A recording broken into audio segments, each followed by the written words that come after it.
Hello friends, welcome to my YouTube channel. तो आज है हमारे 30 डेज़ ब्यूटिशियन कोर्स का तीसरा दिन। तो आज की क्लास में हम जो थ्रेडिंग का धागा होता है उसको चलाना सीखेंगे। हमें थ्रेडिंग को धागे को अपने हाथों में किस तरीके से पकड़ना है और इसकी कैंची हमें कैसे तैयार करनी है ये जानेंगे। तो इसके लिए आपको देखो चाहिए होगा इस तरीके का थ्रेडिंग का जो थ्रेड का धागा आता है वो हम लेंगे। इसमें कि एक ग्रीन धागा आती है और एक ये वाइट वाली आती है। तो हम दोनों में से कोई सा भी धागा लेके प्रैक्टिस कर सकते हैं। आपके पास जो अवेलेबल है आप उन दोनों में से कोई भी धागा लेके अपने हाथों को चलाना सीखेंगे। ये अगर आपके पास नहीं है तो ये आपको मार्केट में आसानी से 30 या 40 रुपए में मिल जाता है। तो आप किसी भी दुकान से इसको ले सकती हैं। देखो, जब तक हमें धागा अच्छे से नहीं चलाने आएगा थ्रेड का, तब तक हम हेयर्स को नहीं निकाल सकते हैं। हमारी आईब्रोज़ की हेयर्स हो, चाहे फोरहेड की हो, अपर लिप्स हो या फिर साइड ब्लॉक्स हो, तो हमें धागा को चलाना सीखना होता है। तभी हम स्टार्टिंग में हेयर्स को निकालने जान जाते हैं। जब हम हेयर्स को धागे में फंसा के निकालने लगते हैं अच्छे तरीके से, तो हमें आईब्रोज़ या फिर फोरहेड बनाने आ जाता है। स्टार्टिंग में जब भी हम धागा चलाते हैं, तो जब हम धागा जैसे 15 से 20 दिन चलाने के बाद जब हम हेयर फंसाना जान जाएंगे, तो पहले हम क्या करेंगे, फोरहेड के जो हमारे मतलब हेयर्स होते हैं उनको हम धागे से क्लीन करेंगे। पहले हमें क्या करना है, फोरहेड के मतलब फोरहेड के जो हेयर्स है उनको बस क्लीन करना है। उसके बाद धीरे धीरे हम आईब्रोज़ के हेयर्स के एक एक निकाल कर सीखते जाएंगे।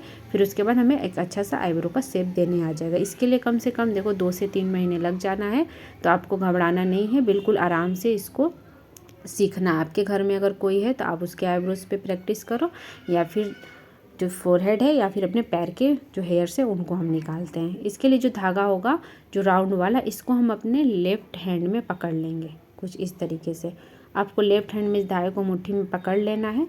अब इस धागे में से जो इसका सिरा निकला हुआ है, यानी स्टार्टिंग का जो पॉइंट है, इसको हम अपने दांतों में दबा लेंगे अच्छी तरीके से। इसको दांतों में दबाने के बाद हमारी जो धागा है इसको होल्ड कर लेंगे अच्छे से, हमारे दांतों में होल्ड हो जाएगा। उसके बाद हम कैंची बनाएंगे। तो कैंची बनाने के लिए देखो, जो राइट हैंड है हमारा, उसमें धागे को जो ऊपर हमने मुंह में धागा को दबाया, उसके यहाँ से हम स्टार्ट करेंगे। थोड़ा सा धागा छोड़ देंगे मुंह से नीचे तक। उसके बाद हम इस तरीके से धागे को ऊपर से ला के राउंड राउंड कम से कम हमें 7 से 8 बार इस तरीके से लपेटना है। ये हम राइट हैंड से करेंगे। जो कैंची होगा ये हमारी राइट हैंड में बनेगी। अब जब हम इस तरीके से धागा को पकड़ लेंगे कैंची बना के, तो अब हम लेफ़्ट हैंड की तरफ चलते हैं। लेफ़्ट हैंड में हमें क्या करना होता है कि धागा को इस तरीके से 2 उंगली या फिर 3 उंगली में हमें अच्छे से फंसा लेना है। क्योंकि जब स्टार्टिंग में हम धागा चलाते हैं तो हमारी धागा लेफ़्ट हैंड से खींच के लंबी होती जाती है। तो इसीलिए हमें उंगलियों में फंसा कर इसको अच्छे से होल्ड कर लेना है। जब ये अच्छे से पकड़ लेंगे मुंह से जो हम दबाए उसको और हाथ से, तो फिर हमें चलाने में आसानी होगा। अब इस कैंची को हम इस तरीके से चलाएंगे। जो हमारी लेफ़्ट हैंड की अंगूठा है उससे हम धागे को दबाएंगे और मुंह से धागे को खींचते हुए जो हमारी राइट हैंड है वो क्या होगी, जो राइट हैंड में हमारी जो फिंगर्स इस तरीके से फैली हैं वो अंदर की तरफ दबती हुई जाएंगी। देखो, कुछ इस तरीके से दबती हुई जाएंगी। अब जैसे हमने अंगूठे से दबाया और ये जो हमारी फिंगर्स है राइट हैंड की, वो अंदर की तरफ दब जाएंगे। फिर हमें उसको राइट हैंड से खोलना है धागे को, फिर इसी तरीके से दबाते हुए चलाना है। तो स्टार्टिंग में आपको थोड़ा दिक्कत होगा, लेकिन प्रैक्टिस करोगे तो आराम से आपको धागा चलाने आ जाएगा। तो इस तरीके से धागे को चलाते जाएंगे। कम से कम आपको दिन में कई बार प्रैक्टिस करना है धागे को चलाने के लिए। जब हम अच्छे से कैंची बना के धागे को चलाने जान जाएंगे, तो फिर हम अपने जो पैर के हेयर्स होते हैं उनको निकालेंगे, या फिर हम आगे शेप में बना के बताऊँगी कि आपको कैसे और चलाना है। तो जो धागा होता है, देखो यहाँ पे अक्सर हम क्या गलतियाँ करते हैं कि ये जो कैंची जो हमने बनाया है उसमें हम 2 या 3 फिंगर भी डाल के धागा बहुत से लोग चलाने लगते हैं। तो यहाँ पे देखो, जो राइट हैंड वाली जो हमारी हैंड है उसमें हमारी जो कैंची बनी हुई है राउंड सी, उसमें हमारी पूरी फिंगर्स होनी चाहिए। 4 फिंगर होना चाहिए या फिर 5 फिंगर होना चाहिए। इससे कम आपको फिंगर्स को नहीं रखना है। 3 फिंगर्स इस तरीके से हम करके धागा को नहीं चलाएंगे। इस तरीके से अगर हम धागा स्टार्टिंग में चलाने लगते हैं तो हमारी आदत बन जाती है, और ये आदत रहेगी तो जैसे हम आईब्रोज़ का शेप देंगे तो 3 उंगली से चला मतलब बनाते टाइम हमारी जो आईब्रोज की हेयर क्या होती है, बिगड़ने की चांसेस रहती है। हमारी आईब्रो हेयर इधर से उधर निकल जाता है, जैसे कि ये धागा हमारा अच्छे से हाथों में होल्ड नहीं हो पाता है 3 उंगली से, यानी जो हमारी 3 फिंगर्स हैं।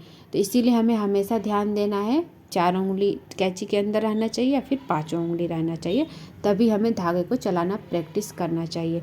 3 उंगली से कभी भी प्रैक्टिस नहीं करना है। अगर इस तरीके से आप करोगे तो आपकी आईब्रोज बिगड़ने की आगे चांसेस हो सकती हैं। अब हम आईब्रो का शेप बनाएंगे और उस पर धागा चलाना सीखेंगे, क्योंकि जो आईब्रो का शेप है वो थोड़ा ऊपर नीचे है, तो आपको आईब्रो के शेप में धागा चलाना सीख जाएंगे तो आप आईब्रो आसानी से कर लेंगे। तो आपको लेना है एक वाइट सा रुमाल या फिर वाइट आपके पास जो भी कपड़ा है आपको उसको ले लेना है और उस पर ऐसे आईब्रो का शेप बना लेना है। और जैसे हम धागा का कैंची बनाना सीखे हैं उसी तरह आपको कैंची बना के जैसे आईब्रो के शेप के ऊपर आपको धागा चलाना है। मान लीजिए जो आईब्रो है उसके ऊपर हेयर्स हैं, आप उनको निकाल रही हैं, तो ऐसे आपको आईब्रो का शेप दे देना है और उसके ऊपर ऊपर किनारी से ऐसे आपको धागा चलाना है। तो सबसे पहले आप स्टार्ट पॉइंट में चलाएंगे, फिर आर्च के पास आएंगे, फिर आर्च से हम एंड यानी आईब्रो के लास्ट में धागा को हेयर्स के जो हैं उनको निकालेंगे। अब हम नीचे के साइड जो हमारा नीचे का एरिया उस पर हम धागा को कैसे चलाना है इसको हम देखेंगे। तो आपको स्टार्ट पॉइंट से स्टार्ट करना है, यानी जो हमारे नोज के यहाँ से जो आईब्रो जहाँ हमारी मोटी होती है वहाँ से हम आईब्रोज बनाना स्टार्ट करेंगे पहले। तो आपको वहाँ पे धागा ऐसे चलाना है। आईब्रो का जो शेप होता है इसको हम यहीं से देते हैं। तो यहाँ से आपको बालों को धीरे धीरे करके एक एक करके निकालना होता है। फिर जब हम आर्च के पास आते हैं तो हमें धागे की जो कैंची होती है उसको थोड़ा ऊपर करके हमें वहाँ के हेयर्स को निकालना होता है। जब हम नीचे जहाँ हमारा आईब्रोज का झुकाव होता है तो हम धागा जो है उसको नीचे करके जो हमारे हेयर्स हैं उनको निकालते हैं। तो आपको ऐसे जो वाइट वाला रुमाल पे आप ऐसे बना लेंगे आईब्रोज और उसको आप अपने घुटने पे रखें, जो पैर के घुटना है उस पे रख के आपको ऐसे ही प्रैक्टिस करना होगा। जैसे आप प्रैक्टिस करेंगे तो आपको आईब्रो जल्दी बनाना आ जाएगा। और जब आपको धागा चलाने आ जाएगा तो आप अपने पैरों पे भी धागा चलाने का अभ्यास करें। जैसे कि आप अपने पैरों के जो बाल हैं उनको आप निकाल सकते हैं, उस पर आप टेल्कोम पाउडर लगाइएगा, फिर धागा से अपने बालों को खींचते हुए निकालिएगा जो पैर के बाल हैं। या फिर आप अपने पैरों पे वो आईब्रो का शेप बना लीजिए और ऐसे भी प्रैक्टिस कीजिए। और आईब्रो के बाहर जितने हेयर्स हैं उनको आप निकालिए और थ्रेडिंग का आकार दीजिए। तो यदि आपके पैरों के बाल निकाल कर आकार देने आ जाएगा तो आप किसी के भी आईब्रो पे भी आप प्रैक्टिस कर सकते हैं।